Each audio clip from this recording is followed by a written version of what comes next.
September 1 Telugu Desam party చరిత్రలో సువర్ణ అక్షరాలతోనే లిఖించదగిన రోజు. ఒక దార్శనికుడు, ఒక హైటెక్ సిటీ రూపశిల్పి, సైబరాబాద్ సృష్టికర్త,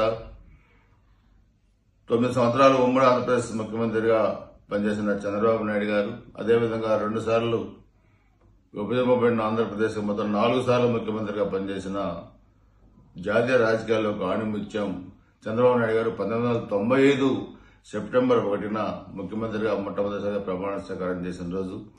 అదేవిధంగా గురజాల నియోజకవర్గంలో రాష్ట్ర విభజనప్పుడు 2013 సెప్టెంబర్ 1 ఆత్మగౌరవ యాత్ర ద్వారా చంద్రబాబు నాయుడు గారు తెలుగు జాతి ఆత్మగౌరవాన్ని కాపాడిన రోజు.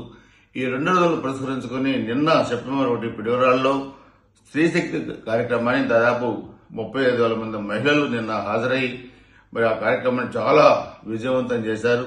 గురజాల నియోజకవర్గంలోని అక్కలు, చెల్లెళ్ళు అందరూ కూడా ఈ కార్యక్రమాన్ని వాళ్ళ ఇంటి పండుగలాగా మరి భావించి ఈ కార్యక్రమాన్ని విజయవంతం చేసినందుకు, అదేవిధంగా మరి రాష్ట్రంలో ఎక్కడ లేని విధంగా కూడా ఒక పండుగ వాతావరణాన్ని తీసుకొచ్చినందుకు అందరికీ, అక్కలకి, చెల్లెళ్ళందరికీ కూడా మరి ధన్యవాదాలు తెలియజేసుకుంటూ ఈ కార్యక్రమంలో పాల్గొన్న మరి హోంమంత్రి అనిత గారికి, అదేవిధంగా గొడ్డిపాటి రావు గారి మంత్రి గారికి అందరికీ కూడా నా కృతజ్ఞతలు తెలియజేస్తున్నాను.